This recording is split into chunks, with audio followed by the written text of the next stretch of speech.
Good morning, guys. It's a Saturday morning, and it's a real pleasure to have Mark Galloway today, who's the Chief Commercial Officer at GrandPad, whose mission is to help senior citizens reconnect and engage with their family, friends, and their caregivers. I'll have Mark explain a little bit more about what GrandPad is. But Mark and I go back, 25 years. We first met at Lawson Software, and that brings back memories. And then we've kept up as he's been at different enterprise software companies. So this is actually quite a remarkable pivot for Mark to go from a B2B world to a B2C world. So I'm looking forward to this, especially since, protecting the elderly and the vulnerable has been so important during this pandemic. Mark, thank you for joining me.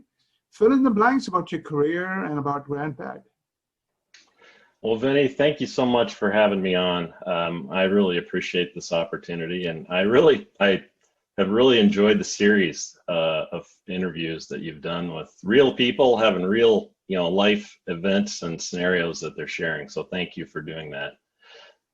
My career spans almost 35 years now in enterprise technology, a couple of ERP companies, a couple of startups on my own. Some were successful, some weren't. Lots of learning along the way, but it's been a great journey. And I like to say I'm playing the back nine right now, Vinnie. And GrandPad is actually something that caught my attention through my own family experience.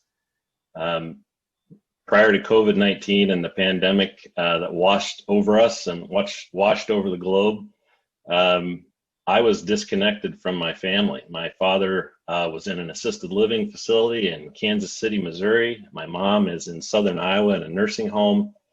And we live in Minneapolis. We couldn't get down to see either one of them nearly enough. And we tried all sorts of technology. As I hear from so many people that I talk to, we try every technology imaginable. Macs, because they're easier. Tablets, because all you have to do is touch them. Smartphones, because they're so smart. But I will tell you that none of those worked with my elderly parents. And so I came across GrandPad through a friend who actually happened to be a former customer of mine. And she took me out for lunch one day last summer, and she showed me this little red tablet. And my first reaction was, I could never use this. It was too simple. The form factor was, it was an 8-inch tablet, and I was just like, I don't know if this is going to work. But we introduced it to my mother, and my mom has pretty advanced dementia, and she just held on to that thing like it was her pride and joy. And then when we actually showed her while we were right there, we made a video call to her. She was like, "How can you be on this thing?" And it was an amazing experience. And then, of course, COVID-19 hit. And that really changed everything. We couldn't get in to see her in the nursing home. And, my sister who lives local, she used to go every night and tuck her into bed and help her get ready for bed. And they wouldn't let her in. So GrandPad actually engineered this cool concept called auto answer. And we literally can dial mom up anytime we like. It sets on her charging cradle next to her bed. And we have lots of conversations. We just show up and pop in just like the old days when we used to drop by the back door and knock on the door and let ourselves in and see what's going on with the fam. And so that's what we do with mom. And she absolutely loves it. She just kind of turns around if she's in her wheelchair and she looks at the screen and she's like, "Mark, so great to see you. Thanks for stopping in." So it's an amazing experience. And what that taught me was, if that is happening in my life, I can't imagine. Statistics show that there's about 35 million seniors that are over the age of 75 just in America. And so there's a lot of families who are struggling with this very issue. And GrandPad's a mission-driven company, and the CEO talked me into the mission. I love the mission. You stated it earlier here. We want to improve the lives of seniors by reconnecting them with family, friends, and caregivers. And I can't think of a more noble thing to do right now with all the loneliness and isolation that's going on, especially in this segment than to try and figure out how to get this product into as many hands as possible. And that's what we're doing. Well, Mark, thank you for that service. I live in Florida, and we've done a pretty good job of fortifying our nursing homes and elderly care, but it's come at a massive emotional cost. The distance. In fact, the governor of Florida almost broke down this week when he talked about, families not getting a chance with terminal parents or whatever. The last few weeks have been traumatic for a lot of them. So thank you for what you're doing. And, you shared with me some of the testimonials GrandPad has got. They're really touching. And then you have the concept of grad advisors, senior citizens who coach you along the way. So tell us a little bit more about, the community of seniors that you've built. Yeah, so I think it all starts with just some examples. So we've obviously, you and I used to meet at conferences, and we'd sit in the hotel lobby and we'd do the sort of thing we're doing right now, but we all do Zoom today. I'm sure you're on Zoom as much as I am every day. So for you and I, it's secondhand, right? But have you ever tried to have a family Zoom conference and include your elderly loved ones who might be using Zoom on an iPad or an Android tablet? They were designed for all of us who love our real estate, our screen real estate. So, you have to touch these screens in order to get the menus and controls. And so you spend a half hour answering the simple question of, I can't see you, where are you? You have to swipe, Mom, you have to swipe. And so it's one of those situations where... Funny story, my nephew had a baby shower last week. So there was everyone from, I think the youngest person on Zoom was 3, and the oldest was about 85. And exactly what you're describing, it was like chaotic. Oh, absolutely. Yeah, and so the whole process of adapting technology for the actual users and the challenges that they all have, it's not that, older people can't use technology. That's not it at all. It's just that the design objective was aimed for a much different user. And when we try to take a standard technology and make it adaptable to everybody, this pandemic and the isolation and loneliness of not having that local tech support, if you will, has proven that when you design a product specifically for a very challenged category, like we call them super seniors. We love super seniors, 75 and older. That's our target segment. And like I said, the GrandPad was purpose built for that particular user group. So Mark, you're dealing obviously with a lot of hospitals and caregivers and so on. Let's talk about heroics, because this series has been about acrobatics and heroics. And it's just amazing the last 6 months. Auto companies jumping in to make ventilators, 3M quadrupling their N95 mass production, banks doing 5 million PPP loans, last mile logistics, just on and on and on. I mean, I've just been blown away by the amount of creativity, energy, and so on, right? We hear generally about healthcare heroics, nurses who are doing 18 hours and so on. You must be seeing some back office and administrative heroics. Tell us about some of the customers, some of the unique things they've done in this challenging time.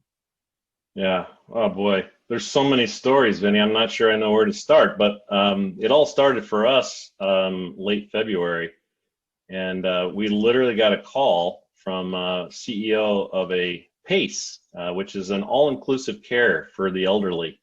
It's a special Medicare Advantage type program that was designed, 25, 30 years ago, that really took care of senior citizens who were eligible to go into a nursing home, but they wanted to stay in their home. And so PACE is kind of this all-inclusive care model that really works with a senior in their home. And then they also have a center, a brick and mortar center that they typically bring these people into for checkups, wellness checks, et cetera. And they knew early on, this particular CEO's organization is in San Francisco. They knew early on that this thing was coming and it was going to hit. And they called us on a Thursday night and said, we have 365 patients who are in their homes. We need 365 tablets delivered by Wednesday next week so that we can do wellness checks by the end of the week with all of those patients. And we were like, okay, let's try it. Let's see what we can do. And we literally negotiated through the weekend. We signed the contract on Sunday. We overnighted 365 GrandPads out of our center in Temple, Texas to San Francisco. They were provisioned for each of those individual users. They were delivered to each of those individuals' homes. Our member experience staff did a quick 15-minute onboarding via the video that's embedded in the GrandPad. And by Wednesday afternoon, they had conducted 100 clinical wellness checks with those patients. And I don't know about you, Vinnie, but I've been in enterprise technology a long time. That type of deployment at that scale, at that velocity, it was heroics, both on the customer side as well as our company side. But it was all about the mission. And we literally got feedback unsolicited from many of these patients who said, this is the first time I've ever done a video call. This is so easy. I can't believe I haven't been doing this. And on the flip side, we got unsolicited feedback from the clinicians, which said, brilliant. Why didn't anybody think of this before? This is so easy for a clinician to actually have a video call with a patient. You guys removed all the roadblocks. It's like, how did we do this so fast? We've been trying to do telemedicine for years, and we did this in like less than 72 hours. It's like, how did that happen? And so those are the kinds of stories, and that, word travels fast. And we've had probably 25 or 30 of those exact scenarios happen that just waterfalled and cascaded based on word of mouth from that one event. So Mark, your original mission was helping the elderly, right? Telemedicine sounds like almost a new opportunity for you. Is that something you're looking at doing more of, or are you going to stick to the elderly demographic? We're going to stick to the elderly demographic, but we are including telemedicine because, when you think about the elderly population, there's those that love them, those that care for them, and those that they trust. And that's kind of their circle of trust, if you will, their circle of influence. And care, especially healthcare for an elderly person, it makes up a big part of their day, their week, their month, their life. And so we really can't go without addressing that. And so we incorporated a telehealth and video health, digital health is what we're calling it. And it's in a new category that we're trying to create called telegeriatrics. It's all about designing telemedicine for the geriatric segment of our population, and they have different needs, and the clinicians that serve them have different needs, and so it's been a huge hit, and we've literally been growing at a velocity, Vinnie, that I've never experienced before in 35 years of being in tech. We literally can't keep up with all of the telehealth demand from the caregivers and the care teams out there that are serving the senior population. So that it's not narrow, but that focus on the elderly is good enough. You don't want to, the broader opportunity in telehealth is not going to distract you. Not anytime. No. Okay. No. Let's talk broadly about our healthcare, right? So on the one hand, I've just been amazed at how quickly the healthcare system has learned. We saw the spike in the Sun Belt. I was just like amazed at how well they've learned to expand ICUs, how they've learned not to overuse ventilators, how they've learned to parachute people around state lines. I mean, just in 3 months, it's a different healthcare system, right? Therapies are working, the vaccines are going through amazing accelerated clinical trials and so on. I mean, I've always been frustrated with how much we spend on healthcare and how blah the service really is. Am I being too optimistic? I'm really optimistic at this point, but then I look at it and I go, there's so many vested players. It's ossified, the darn system. The systems are still 50 years old. The Epics and the Cerners have been around for a long, long time. what would you say? I mean, are we seeing a pivot here? Are we seeing a change, or is it just a temporary blimp? That's a great question, and I can only speak to that from the examples of the customers that we work with. And I will just tell you that I've never seen so much creativity, resilience, and innovation occur in such a short period of time. And the idea that, as an example, this whole idea of brick and mortar healthcare for our elderly population, the COVID pandemic has created this opportunity for a lot of these creative, and maybe you'd call them progressive, innovators in healthcare to really test this out.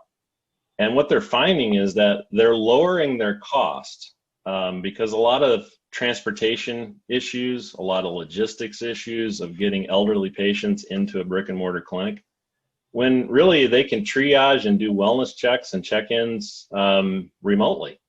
They just were waiting for a technology that could be used and engaged by a senior.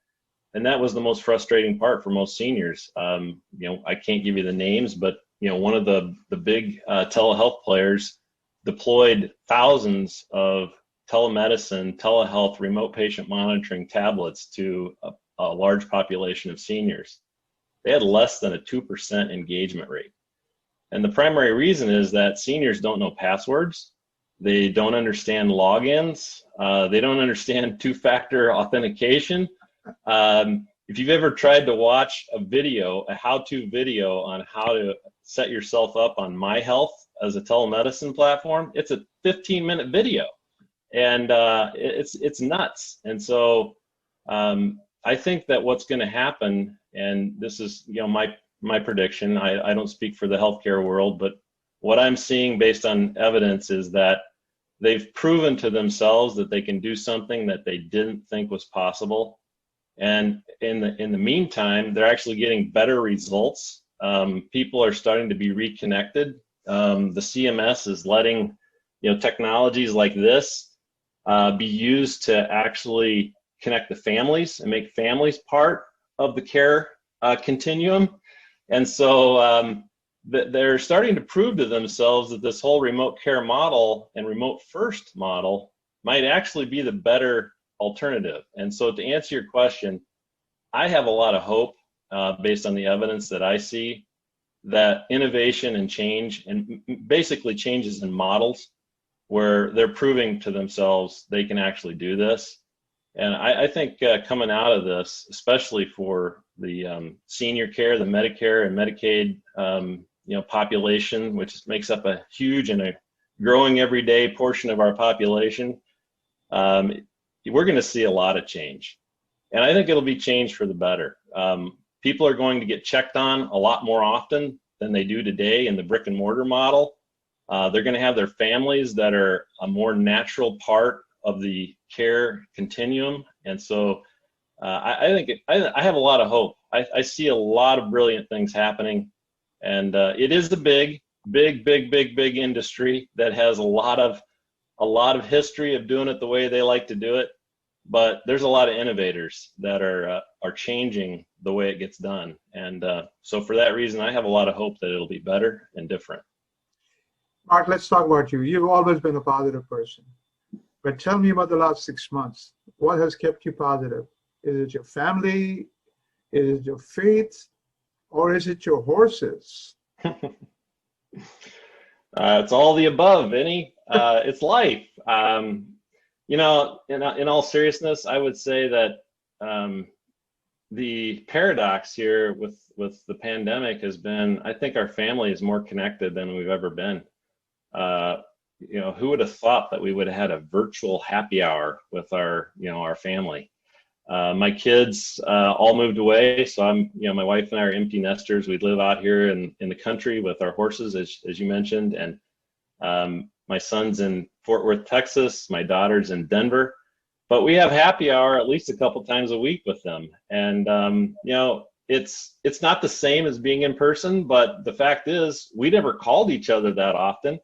And now we get a chance to, over a glass of wine or a cocktail or even coffee, we get a chance to catch up. And so from that perspective, reconnecting with the family has been huge. It's been a huge blessing, and that keeps you positive. And of course, I live out in the country, and so honestly, if I didn't do the job that I do and have the technology that I'm used to having, the digital amenities that we all take for granted, I wouldn't know what was going on in the world. Nothing has changed in my physical surroundings here.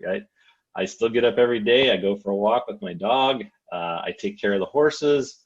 Life out here in the middle of nowhere hasn't really changed. And so it's this surreal thing for me, which is my physical surroundings don't feel different, but I get to see what's going on via video. And so it's that's been a little bit of a challenge for me, but for the most part, you have to stay really focused on making a difference. God put us here to make a difference, and I feel so much better when I'm doing something that I know is going to help people, and it makes every day go by so quickly. But I feel so satisfied at the end of each day in terms of what we've done to help families and truly make a difference, especially in these times. Mark, you are reality. The surreal stuff is what's happening in a lot of urban areas in Washington, D.C. So stay positive. Any final thoughts? I would just say, use these opportunities and the technology that we've been blessed with to reconnect friends, people that you haven't talked to in a long time. And I just put a shout out there for all of the families who have seniors in their life. Reconnect with them. They need you so desperately. If anything, I think this pandemic has helped all of us realize what loneliness and isolation can be if we let it. And, for a lot of seniors, they have no choice. They literally are lonely and isolated. And so I guess I would just, through your audience, Vinnie, I would challenge everybody to make a point of at least once a week and maybe twice a week.